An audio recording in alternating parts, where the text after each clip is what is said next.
Hey guys, welcome back to another beer review. What number it is, I don't know. But we're here with a very special beer. Yeah. We'll let PJ introduce this one because he picked it up. Actually, Sam picked it up for us. Oh, I forgot. I'm sorry. Yeah, at Jungle Gyms Sorry, in Cincinnati. Sam. Sorry, so he said he was going there, and he texted me and asked me what I wanted, and I said I don't really give a crap. So he picked this up for me, and I'm glad he did because we recently reviewed the Deschutes Abyss. Yes. I think we both really enjoyed that, and I think their barrel program and their bigger beers are actually pretty good. Yes. But this absolutely. is the Black Butte 20th anniversary edition. Yep. What did I say? 20th. 28th. It's an Imperial Porter brewed with cocoa, vanilla, peated malt, and sweet orange peel with 50% aged in bourbon and scotch barrels. That sounds very complex, but good. I'm not big on peated malts or scotch, so I'd imagine Get this off. You said it off camera earlier. I think it's gonna blend well. I'm sure. Yeah, we might struggle. I even cut this friggin' wax beforehand. There it is. Okay, cool. You know how it is. God, these wax dip bottles are kind of a pain in the ass. It's a blessing and a curse. And this was only bottled early June, wasn't it? I don't know if there's a I thought I bottle saw on it or. there's a date I think on it. Oh wow, beautiful head on it. Ooh. Poured like a dark red wine. Here, let me see that. I think it says on there. Yeah. Bottled on 6/13/2016, and it is at 11.6 ABV. So, big beer. A lot of stuff going on. About a quarter finger of head. Yeah. And this is khaki colored. Yeah. Yeah, absolutely. Dark as shit, little brown tinge, but I'm getting some fruit, like a. I get cinnamon right off the bat. You get cinnamon? I always get that. I don't know why. I know why you say that, but I don't think it's quite cinnamon. Almost like it's like a really earthy. I'm definitely getting the orange peel. Like that's what the bitterness, the fruity smell. I'm getting that has to be it. Yeah, definitely getting. You're definitely getting the bourbon too. But it's not like a smack you in the fucking tongue. Just slightly there, like just enough to know. Yeah, it's there enough to know that it's there. Maybe a little bit of vanilla, slight oakiness. I get some slight coffee, and this is bizarre, but I get kind of like a green pepper skin. I don't know if that's just the alcohol. Maybe it's the malt. I get that pepper skin now. This is bizarre, but I kind of get like a cinnamon toast crunch with like a green pepper skin on top. And that's just like a side note, but yeah, I definitely get the cinnamon. I get the green. I got both of those now. Like a toasty, roasty cinnamon malt based. It's a good smelling beer, but it's very complex. There's a lot going on. Yeah, we could do this for 10 more minutes, and I could probably start pulling out like pool water, or something. Oh my gosh, he's exactly right. This is incredibly complex. Just like the Abyss. It's all over. But it's completely different than Abyss. Like this is more. Like this is I don't know how to explain it, like a harder, in your face flavors. The Abyss was more subdued and like you had to actually really search for them, but they were there. Yeah. This is more in your face. Yeah, it's more brown. Yeah, I get like this cereal kind of. Yeah. Malt. Like Imperial cereal malt. Like, it's not subtle. It's in your face, but wow, there's all kinds of shit going on with this. Oh, it smells really good. I've never had a black butt. Yeah. Butte. If I have, I don't remember. It would have been a long time ago. I may have had the 27th at Sergio's one night, but I don't. I think it was my birthday night. Yeah, I don't remember that night at all. If I did have this, my buddy Quinn would have got a bottle, and it would have probably been 4 to 5 years ago, if I had to guess. He won't be watching because he probably doesn't know how to use YouTube. But yeah, if I have, it's been one other time. and I don't remember it 'cause it's so long ago. But yeah, let's We've talked enough, I guess. Let's go.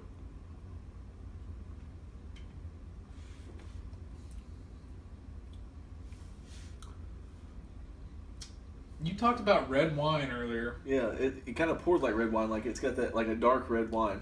I get red wine. Red wine and oak. Like a Cabernet. Like a really oaky, dark red wine. But this never touched a wine barrel. Yeah. I guess that's the peat moss or something, but wow, that's weird. We both thought of that. Yeah, what else are you getting?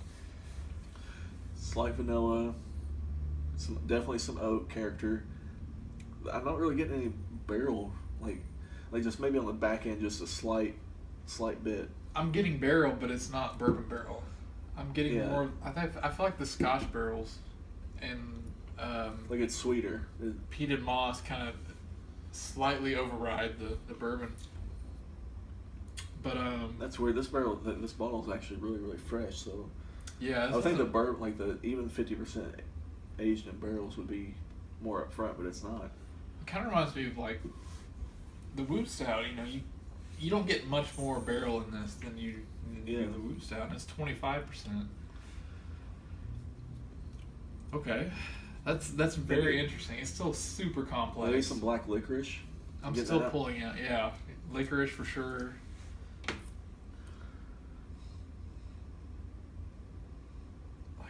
Pipe tobacco. Leather. Yeah. God, this beer is almost too complex for its own good.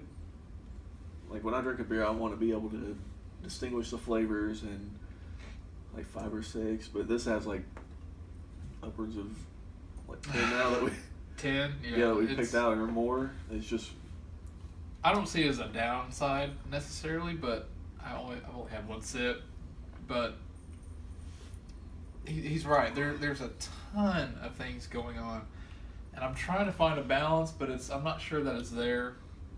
There's a lot of flavors overriding others.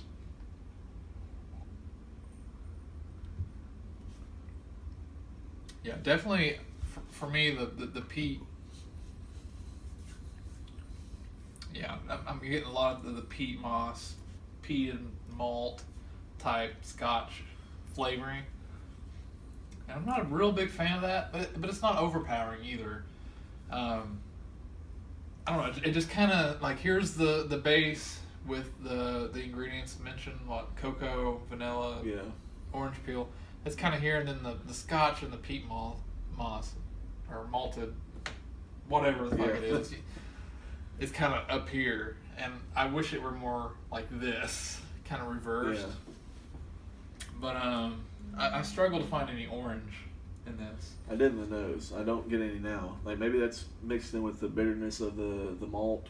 Yeah. But I got that's with the fruity, like the initial fruity in the nose that I was getting. I don't know about you, but I kind of forgot we mentioned this is an Imperial Porter. Yeah. It drinks like a stout.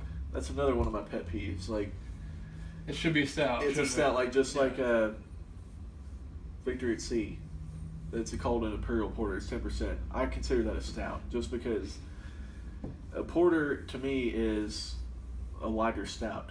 So I think like below 7%, and I think above 10% that's a stout. But I think I did mention in the last, like, it kind of looks like a brown ale, just because that little bit at the bottom, it's got a brownness to it. I don't know. I told a guy today at work, he's like, man, I'm looking for a really dark beer. And I said, go back and get the Victory at Sea stout. And I said, stout. Yeah. It's not a stout, is it? No. It's a porter. It's an Imperial Porter. If you're watching, which he does watch some of our videos, it's a porter, sorry.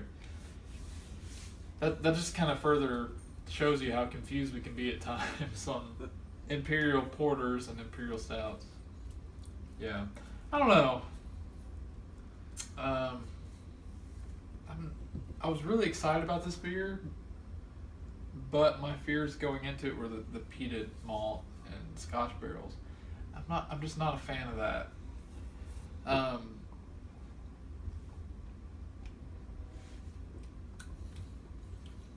And then, oh man, I get some of the underlining things they describe in the bottle, the orange peel, the vanilla, the cocoa, but over top of that, it just that scotch, like the scotch spiciness. Like, yeah. Get the spiciness in the back end now that it's warmed up a little bit, but I really do like this beer, but there's a shit ton going on. I know, it's just I wish it was more... There's so much going on. It's like a really complex movie that's good, that you can't follow, but it's like a good movie. But maybe we need to keep drinking it to understand it. I don't know. But it is a great beer, but there's so much going on. I wish Deschutes, after the Abyss, there was so much going on in that. It was a great beer, but for fuck's sake, please just... settle your tits down. Yeah, like, don't go overboard. Like, simple is good. Keep it simple, stupid. So yeah, we've bitched about what we don't like. What I do like, I like that red wine barrel. So I'm a big Cabernet. Yeah, that big oakiness. I love that. I love the chocolatey, somewhat. You kind of get a little bit of chocolateness and vanilla, but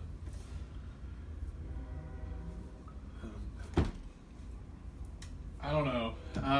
Grade wise, you want to go first?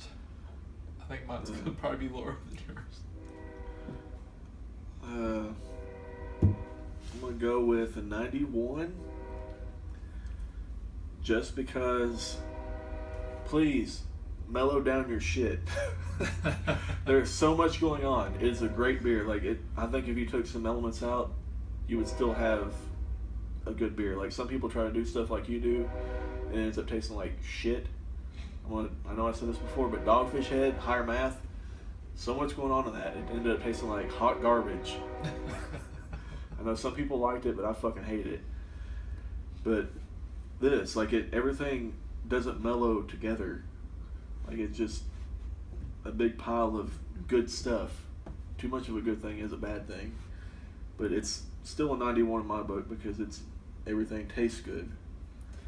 He mentioned a good point. It's like remove a few things, and if I had to pick what to remove, it would be the peated malt and the Scotch barrels.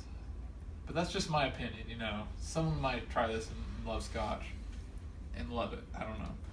I'm not a big peat moss. I've said that probably 400 times this review alone. But rating wise, I'm gonna go an 83. Yeah, I'm not big on this at all. Which 83, you know, was a B minus. That's not that bad, but yeah, it's definitely a solid beer. But it's like we've said this whole time, it's a little too much going on for my taste. So yeah, it's gonna get an 83 for me. That's I think our biggest divide on a beer. Yeah, it's really not that big, honestly. Like if it was a 10 scale, it would be like a 0.25 or something like that. Yeah, send your hate mail to PJ. I don't think we're quite to that point yet, but yeah. Would you say 91 from you? Yeah. It's gonna get an 83. So it's like an 86 total or something. Yeah, if you care enough to do the math. It's not a bad beer. I think maybe a year would do it good. Like I say that about every beer, but I think a year would do this good because everything may be mellow together. Because this is still only 2 months old. So everything's still, like some of the flavors would, you know, kind of mellow out. Like the orange peel, that like citrus has a half-life of 7 days. Yeah, or something like that. It's really short. Yeah. So I think maybe a year would do this beer good. I agree. It could very well change it. But yeah, excuse me. Again, thanks for watching. We love it that you guys do watch. Yeah, if you do. It's been a great outlet for us. So thank you. Thank you very much. And cheers. We'll enjoy this off camera, and we'll see you again in another beer review. Thanks, y'all. Bye. Suck it, Sam.